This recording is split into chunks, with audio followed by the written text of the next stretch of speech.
Пых! Hey everybody, welcome to Daniel Production Channel, нам to Sunauga.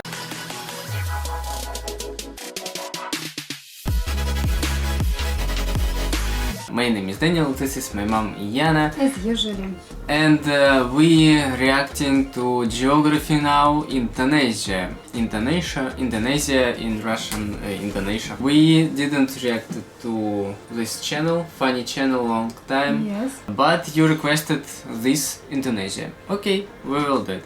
Yes, Because, it will be great. Yeah, a lot of our subscribers are not only from India, but also from Indonesia. From Indonesia. Great. Indonesia, welcome to our channel. Yes. Subscribe to this channel if you haven't done this yet. Put thumbs up, write comments, share this video with your friends. Don't forget about notification bell. Also, you can be our sponsor. The link is in the description. Also, you can support us during premieres, live streams. Maybe we will do it once in a month. Yes, Or- something like this. So let's enjoy it. Let's enjoy it. Also enjoy our Crimean vlogs. I was in Crimea recently, and if you haven't watched it, watch it definitely. It was very funny. Yes, I like it very much. Yeah, let's enjoy it. Hey everybody, so if you don't know anything about Indonesia, basically all you have to know is that it's kind of like the Hawaii of the Muslim world, but it's like huge. It's like the biggest state with orangutans. And that's it, just a punchline. Just go to the intro song. Why was orangutan? I would. Now! Hey everybody, I'm your host Barbie. So as some of you know, I've been to Indonesia one time on One time. one island for like 3 hours. I ate one dish, so basically I'm like the Indonesia expert, right? No, Okay. I'm not like the only guy on YouTube doing full profile videos like this. So for now, you'll just have to kind of deal with me for like the next 12 or so minutes. Woohoo! Default! Okay. Alright, so again, if you don't know anything about Indonesia, it's basically like if the Middle East and South Asia had an incredibly colorful, loud, somewhat explosive set of babies. Like thousands of them. Okay, that doesn't really help. First of all, Indonesia is the world's largest archipelago nation, located right where the Indian Ocean meets the Pacific Ocean, on the incredibly clustered set of islands, making 6 countries known commonly as Nusantara, or the Malay Archipelago. Indonesian Archipelago, sure, whatever makes you happy. Indonesia actually has land borders with 3 of these countries, East Timor, Papua New Guinea, and Malaysia, on the biggest island, Borneo, or Kalimantan, which is one of the world's only 2 triple split nation islands, the other one being Cyprus. Although technically if you include the UN buffer zone, it's kind of like 4 entities, but the UN isn't a country, whatever, just watch the Cyprus episode. The country is divided into 34 provinces, 5 of which have special administrative statuses, with the capital and most populous city, Jakarta, located on Java, the world's most populous island, with nearly half of the entire population of Indonesia in it. The largest cities after Jakarta are Surabaya and Bandung, both located on Java Island, and Medan, located on Sumatra. Jakarta Soekarno-Hatta International, Bali's Ngurah Rai International, and Despansar, and Surabaya's Juanda International. Now here's where things get a little speculative. Today, there are still arguments claimed as to exactly how many islands Indonesia has. The National Coordinating Agency for Surveying and Mapping says Indonesia has about 13,500. The National Institute of Aeronautics and Space Agency says that it has about 18,300, whereas the Indonesian government claims about 17,500. But wherever the point is, there's a lot of them. Over 8,800 have names, and over 900 of them are permanently inhabited. You would think they are the country with the most islands, but surprisingly Finland and Canada beat them. But a lot of their islands are kind of like little islands in the lakes, so does it really count?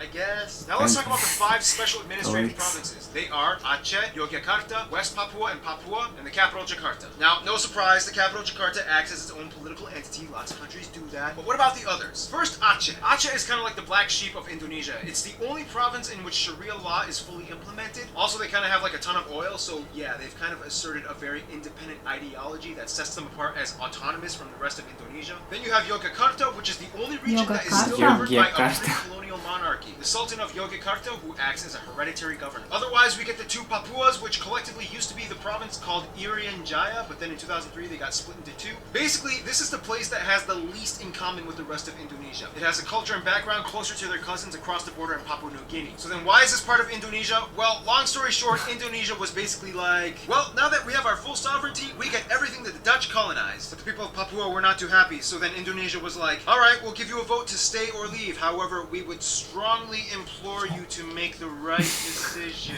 So they voted to stay in. A lot of people complained. There's still some current opposition, and to this day, the area has a relatively high level of autonomy, and the government kind of just leaves them alone, except for when it comes to mining for resources. Oh, and the South Maluku area also kind of has like an independence dispute thing kind of going on, but the major opponents to the Indonesian government are primarily based in the Netherlands. Then you have the strange Riau Islands, which look like they should belong to Malaysia, but they don't, even though they have a strong Malay-derived culture. Then you have the Ambalat Sea Block, which has a ton of oil that both they and Malaysia argue over. So that essentially covers most of the administrative divisions of Indonesia. Some of the most notable spots of interest in Indonesia might include the National Monument and Museum, Royal Keraton na Yogyakarta Palace, Ratu Boko, the Magelang and chicken-shaped churches, Borobudur, to be the largest Buddhist temple in the world, the Maimun Palace, the Taman Sari Underground Mosque, the Equator Monument, the Pura Ulun Danu Bratan Lake Temples. Yeah, try to say that 5 times fast. Pura Ulun Danu the Batan Lake. The Millennium Bridge, the Sacred Monkey Temple, the Hellmouth or Elephant Cave, 7-story pagoda of Cebu, the smoked mummy villages of Aikim and Jiwika in Papua. Or if you're lazy, you can just go to the Taman Mini Indonesia Indah Park, which kind of has like a bunch of replicas of all the famed sites in Indonesia. Oh, and keep in mind, there's Dutch colonial style buildings all over, too many ancient temples and pagodas to list. But no matter how many buildings and landmarks are built, they will never compare to what Mother Nature has done. Which brings us to... Indonesia's land is like that one ex we all had back in our 20s that we trusted a stupid friend to hook us up with. Super attractive, but almost killed you a few times. Indonesia lies on what is labeled as the prehistoric continental shelf known as Sundaland, which during the Ice Age times pretty much connected all of the islands together before the Wallace Line until the ice melted and filled in the gaps. Now this is where things get incredibly messed up. Not only is Indonesia right in the worst part of the Ring of Fire, but the country is basically smashed between 3 converging major continental plates. The Eurasian, the Pacific, and the Australian plates, with dozens of minor plates and rifts like the Sunda, Timor, Banda, Molucca, and so on. This in return gives Indonesia over 400 volcanoes, disputably more than any in the world, with over 150 active ones, making it the most volcanically active country in the world as well. This means on a daily basis, Indonesia experiences on average about 4 earthquakes a day, ranging anywhere between the small, timid 3 to a noticeable 6 on the Richter scale. And you never know where or when they will happen. Impressive. Nonetheless, volcanoes can be a good thing, especially when concentrated close to the equator, as the warmer, humid climate allows moisture and minerals to coalesce, creating some of the most fertile land on the planet. This is why places like Hawaii and Iceland are so radically different despite both being volcanic islands. In the end, Indonesia got blessed with a flourishing abundance of flora and fauna, the second highest concentration in the world after Brazil, many of which being endemic species like the Rafflesia arnoldi and the Titan arum, the largest flowers in the world, which each smell like rotting corpses. And at over 180, they also have the highest concentration of mammals out of anywhere in the world. Nonetheless, the national animal is actually a reptile, the largest in the world at 3 meters long, the famous Komodo dragon, which you can find in a bunch of Komodo Island, which is where their name from, and they can kill people. Just a heads up. And the surprisingly not national animal, even though everybody knows and loves them, the only great ape in Asia, orangutans, are only found on this archipelago as well. By the way, they look docile and quiet, but orangutans can rip off your arm if you anger them. America.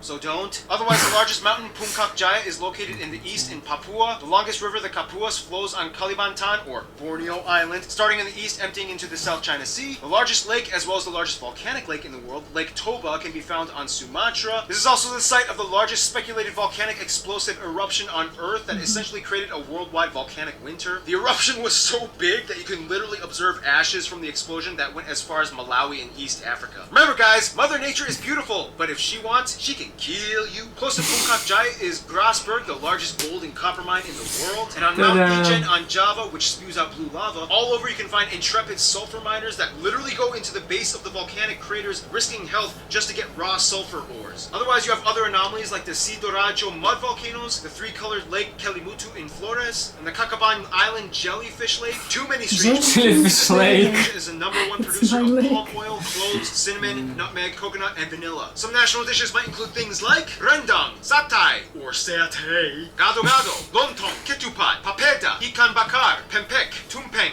lemang, and the national dish, nasi goreng, which basically just means fried rice, which has no exact recipe. You can mix it up and kind of do whatever you want to it. Oh, and keep in mind, Malaysia might argue that some of these dishes belong to them, but that's a whole other story tied in with history and culture. We got time. Why not talk about it? Now, there's a lot of curious mysteries when it comes to Indonesia's people. Like, how did they become predominantly Muslim? Or what's the whole deal with them in Malaysia? Or wait, this guy is considered an Indonesian? What? First of all, the country has about 263 million people, making it the 4th most populous country in the world, with the largest population of Muslims as well. Now, here's the thing. In a Highest sense, Muslim yes, population? 95% of the population is Didn't considered know. native. Considering all... That's an incredibly broad term, considering that Indonesia has about 300 different ethno-linguistic groups split up across all the island regions of the country. If you look at a map with the actual ethnic group breakdown, it kind of looks something like this. Nonetheless, the two largest parent ethnic groups are the Javanese, that make up about 40%, the Sundanese, that make up about 15%. Otherwise, the rest of the population is primarily made up of smaller groups and tribes that have only around 2 to 3% each, like the Batak, the Sulawesi, the Balinese, Minangkabau, Betawi, Papuan, Dayak, and so on. Finally, about 5% are non-indigenous Indonesians, like Chinese, Arabs, Indians, and even a few Europeans. They also use the Indonesian rupiah as their currency, they use the Type-C plug outlet, and they drive on the Like left in side India. of the road. And here's where things get a little confusing. Culture and language. The one thing that kind of unites all Indonesians is that they share the national language Bahasa Indonesia, which means the Indonesian language. However, Bahasa Indonesia is actually kind of like a lingua franca to many of the people, as Indonesia is the world's largest trilingual country. In addition to Bahasa Indonesia, most people speak their own mother tongue as well as English. Yet English, they caught on quick when they realized it was the money language. The funny thing is, even though the Javanese make up the largest people group, the Javanese language is not an official language. Technically, it could have been, but then that would have favored one people group over all the others, which would have caused tension, so they kind of had to choose like a neutral default. Plus, Javanese is like really hard to learn, and the original writing system, although very beautiful, is incredibly difficult to write. Nonetheless, at nearly 100 million speakers, this makes Javanese the largest non-official Javanese? minority language in the world. And that's why the Bahasa Indonesia language is so strange. It's not even technically indigenous to Indonesia, but more Malay-derived. To this day, people who speak Bahasa Indonesia can understand somewhere around 60 to 70% of what their neighbors are saying in Malaysia. The biggest difference, though, would be the loan words, as Indonesia took quite a bit of influence from the Dutch back in colonial times. For example, kantor versus kantor, doctor versus dokter, mantel, mantel, oma, opa, wortel,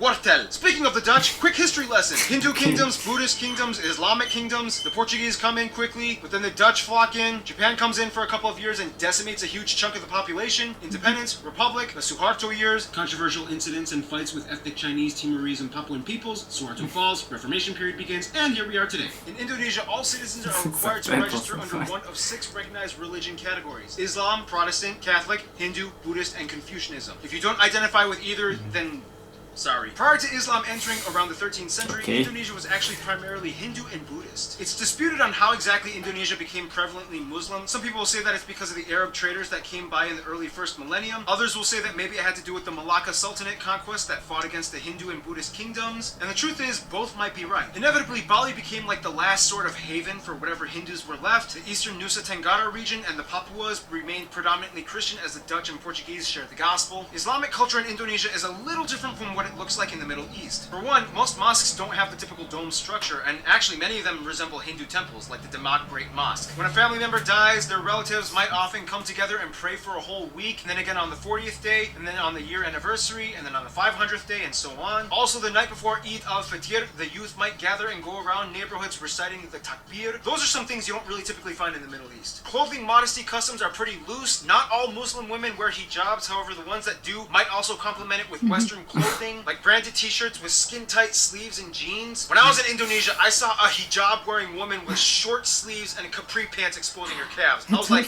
Very funny.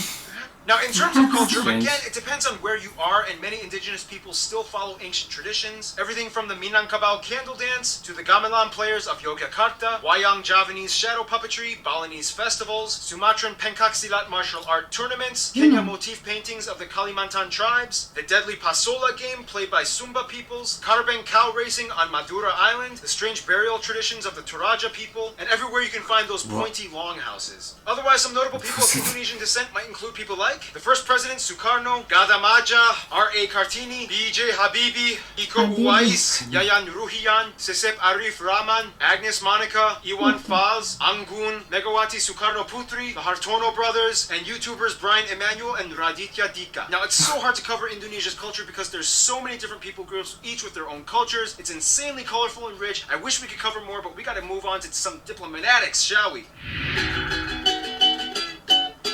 Okay, so Indonesia is basically like the kingpin of Southeast Asia with the largest population and economy, as well as being a member of the G20. Therefore, they know how to manage relations. First of all, the rest of the Muslim nations in the Middle East generally get along with Indonesia as they see them as kind of like their strange Asian cousins. Indonesians make up the largest group of pilgrims for the Hajj in Mecca. However, there has been some controversy with Saudi Arabia in regards to migrant worker abuse and death sentences. Since then, Indonesia dramatically decreased its expat programs. The US, the Netherlands, and Australia are kind of like their biggest non-Asian supporters. In addition to trade and business, the US played a huge role in Indonesia's independence, and they worked closely during Cold War times. The Netherlands still holds close ties to Indonesia despite post-colonial bitterness. Plus, tons of Indonesians live in the Netherlands. To this day, they have the second largest population of Indonesians outside of Indonesia after Malaysia at nearly 2 million. Australia gives some of the most aid to Indonesia, especially after catastrophe incidents. And even though there are some controversies involving immigration and attacks on Australians abroad, they still share close ties generally. Now, Indonesia and Malaysia are kind of like the Colombia and Venezuela of Southeast Asia. They're like the twins separated at birth and have a strange love-hate relationship. Malays accuse Indonesians of stealing their culture and language. Indonesians accuse them of not being grateful for all their help during war times. But when they actually meet up as people, it's like they're totally brothers. Nonetheless, most Indonesians I talked to have said Japan is probably their best friend. Which is funny because Japan kind of really messed things up during World War II. Nonetheless, they've moved on, and today Japan makes up the largest export partner. Tourists flock in year-round, and the two have been building each other up for over half a century. In conclusion, Indonesia's people are very much like their islands, numerous with lush, colorful, strange diversity. Sometimes a cyclone, earthquake, or volcano of controversy erupts, but at the end of the day, they still flourish together as one.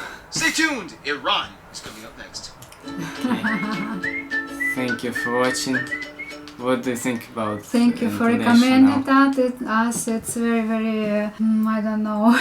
Funny channel as always. Yes, always funny channel. I like it very much. And he said so quickly. I understand not all, but I don't know why he didn't say about nature, just about volcans and. He said about nature. He Yes. said about animals. A little bit so and short. no, okay, maybe it would be better if he said more. And so small island, and there are a lot of different kind of religion, people, and so on. But a lot of islands. Yes, but it's very not so big. Not so big country? Yes. Maybe yes. But I didn't know about volcanoes. A lot of volcanoes in Indonesia. And, Yes, I didn't know about it also. It's. I would like to go there, but But maybe now it's dangerous. Yes, about volcanoes. Write in the comments. Is it dangerous to go to internet? How often it's happened? Yes, write in the comments please about volcanoes. And if you live in Indonesia, please write in the comments what are your favorite animals in Indonesia. And what is your favorite place? For some in reason I Indonesia? know. Yes. Yeah, and also favorite place. So subscribe to this channel if you haven't done this yet. Put thumbs up, write comments, share this video with your friends. Don't forget about notification bell. Hangi pergi, permilingit, celte.